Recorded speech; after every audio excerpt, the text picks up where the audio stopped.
सुरू झालेला आहे. ताईंची उमेदवारी जवळपास फिक्स मानली जाते. काय नेमकी परिस्थिती असणार आहे? किंवा छाननी समितीमध्ये देखील ताईंचं नाव जवळपास निश्चित झाल्याचं समजते.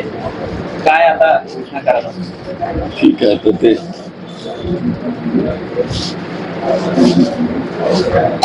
आम्हा सगळ्यांची अशी इच्छा आहे की ताईंना तिकीट मिळावं.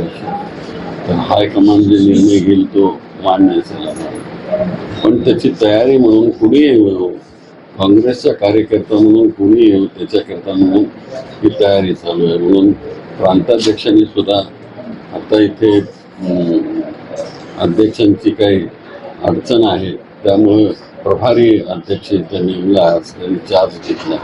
त्याचबरोबर जनरल सेक्रेटरी म्हणून सुभाष चव्हाणांचंही आज नाव काल अनाऊन्स झालेलं आहे. आणि त्यामुळे जिथे जिथे अडचण आहे तिथे जागृती करण्याचं काम चालू आहे. खरं तर एकीकडे आपण तयारी करताय, ताईंचं जवळपास नाव चर्चा आहे, सगळ्यांची सहमती देखील आहे. मात्र विरोधी पक्षात अद्याप उमेदवार मिळत नाही अशी परिस्थिती आहे.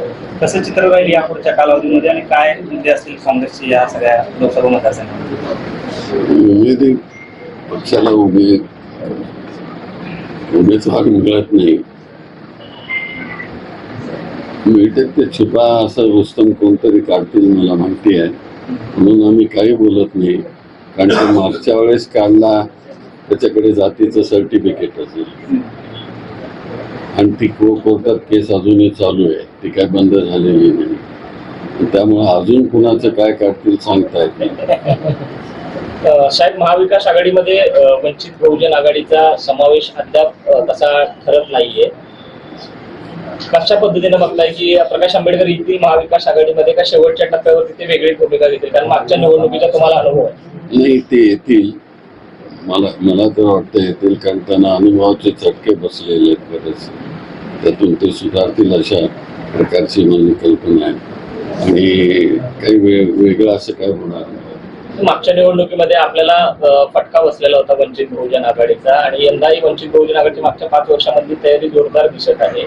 त्यांच्या ज्या टर्म्स अँड कंडिशन आहेत, मग 15 ठिकाणी ओबीसी उमेदवार द्या किंवा 3 ठिकाणी अल्पसंख्याक उमेदवार द्या, अशा पद्धतीच्या त्यांच्या ज्या मागण्या आहेत याकडे कशा पद्धतीने बघितलं पाहिजे? ते लोकांनी आता ठरवलं पाहिजे की मागचा त्यांचा जो अनुभव आलेला आहे त्याच्यातून त्यांना मतदान केलं पाहिजे, असं माझं मत आहे. साहेब, खरं तर राज्यामध्ये ईडी सीबीआय ज्या आहेत त्या गेल्या 5-7 वर्षापासून सुरूच आहेत. त्यात आता पुन्हा एक आणखी भर पडली म्हणजे रोहित पवारांचा जो साखर कारखाना जो आहे तो ईडीने ताब्यात घेतलेला आहे.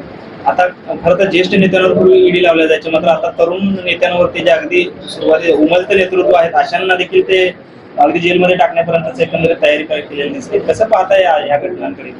असं आहे, निवडणुका जवळ आल्यानंतर अशा प्रकारचं कृत्य करणे हे काही चांगलं नाही आहे. फ्री अँड फेअर निवडणुका झाल्या पाहिजेत, अशा प्रकारची आमची भूमिका. साहेब, राष्ट्रवादीच्या फुटीनंतर कोरोना काळामध्ये जे नावारूपास आलेले राष्ट्रवादीचे आमदार आहेत नगरचे, निलेश लंके, हे दादा गटामध्ये सामील झालेले होते. पण ऐन निवडणुकीच्या तोंडावरती ते आता शरद पवार साहेबांच्याच गटामध्ये सामील होण्याची चिन्ह आहेत. नगरचा उमेदवार म्हणून त्यांच्याकडे बघितलं जात आहे. कशा पद्धतीनं बघता? पहिल्यांदा तर फूट पडली, त्या सत्तेच्या बाजूने काही लोक गेले, पण आता निवडणुकीच्या तोंडावर समजा तिकीट मिळत नाहीये म्हणून परत घरवापसी होत आहे अशा नेत्यांची. खरं म्हणजे तो प्रश्न त्यांना विचारला पाहिजे. अशा निलेश लंकेच्या शोधात काँग्रेसची नेते मंडळी आहेत की नाही, आम्ही काय शोधात वगैरे नाही आहे. आमच्याकडे ज्या प्रामाणिकपणानं आमचे कार्यकर्ते आणि लोक करतात त्यांनाच आम्ही संधी दिलेली आहे, बाकीच्यांना नाही. सर, देशाच्या निवडणूक आयोग आहे त्यांनी राजीनामा दिलेला आहे, त्याच्यावर निर्माण होत आहे. ऐन निवडणुकीच्या टायमाला अशा प्रकारचा काय करणार?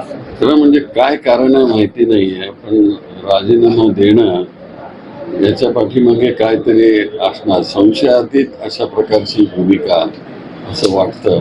बघूया, पण ते बाहेर येईल, त्याची वाट बघतो. साहेब, महाविकास आघाडीचा शेवटचा फॉर्म्युला कधीपर्यंत जनतेसमोर येईल? कारण महाविकास आघाडीचा महायुतीचं पण सध्या तळ्यात मळ्यात सुरू आहे. राष्ट्रवादीला 4 जागा दिल्या जात आहेत, 2 जागा दिल्या, अशा पद्धतीचं त्या ठिकाणी सुरू आहे. महाविकास आघाडीची यादी कधीपर्यंत येईल? कधीपर्यंत फॉर्म्युला येईल?